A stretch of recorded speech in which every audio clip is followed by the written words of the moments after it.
One of Clinton's main arguments was that Trump would be as free with public debt as he was with private debt.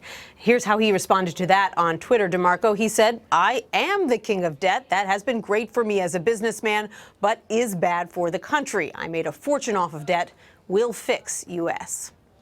All right, Nancy, a recent CBS News poll showed voters split on the issue of who best would handle the economy and jobs. Can Clinton move the needle with speeches like this? She can, if she's able to convince Americans that the trait that Donald Trump sees as his calling card, which is his business acumen, has actually been overblown, that he's gotten where he is in part by taking advantage of others rather than, simply pulling himself up by his bootstraps and making great deals, as he likes to put it. And the fact is that she's going to have a lot more bites at this apple because we're still talking and will be talking probably through Election Day about Donald Trump's taxes. He has refused to release his tax returns, so there will be ongoing questions about why he isn't releasing them. There are ongoing questions about his donations to charity and whether he's given as much money to charity as he says he has. There are questions about his net worth. There are questions about how much he's paid in taxes. And so, all this combined with the fact that there's a lawsuit still going on over Trump University. He was deposed in a case just the other day, sort of ensures that his business, both his business prowess and some of his challenges in the business world, are going to remain front and center until Election Day. All right, Nancy, the Trump campaign's rapid response operation was on full display before, during, and after Clinton's remarks. Trump sent out a flurry of tweets. Again, he posted a video on Instagram as well. Let's go ahead and take a look at it. Hillary Clinton's only right about one thing. I understand debt and how to handle it. I've made a fortune with debt. But debt for this country is a disaster, and Obama has piled it on, and she's been there watching. All right, so Trump is planning to give his own speech on the economy on Wednesday. What did you make of that preview there?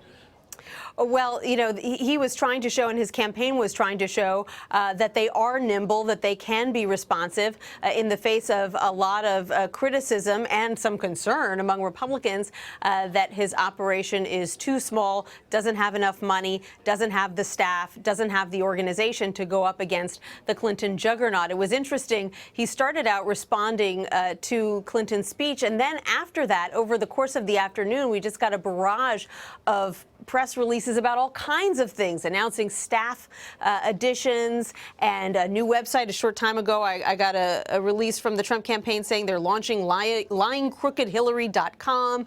They basically are trying to show that they are a real campaign, that they are doing all of the things that a real campaign does. And so suddenly we saw this intense amount of activity from the Trump campaign because they're trying to distract from what the Clinton campaign believes will be a very effective argument for her. Oh, the fighting continue. Nancy, let's go ahead and shift gears now, if we can. The Associated Press is citing unnamed Democratic sources who say Clinton's vice presidential shortlist includes Massachusetts Senator Elizabeth Warren, Virginia Senator Tim Kaine, and Housing and Urban Development Secretary Julian Castro. Talk about what each of those potential choices offers Clinton this fall.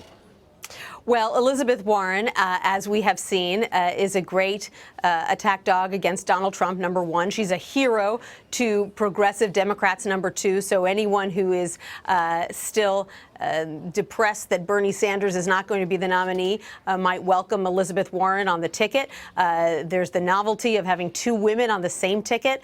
That would certainly be a new and interesting and dynamic choice, many feel. When it comes to Julian Castro, he's young. He is a Hispanic. He represents the new face of the Democratic Party and changing demographics in this country. So he is appealing as well.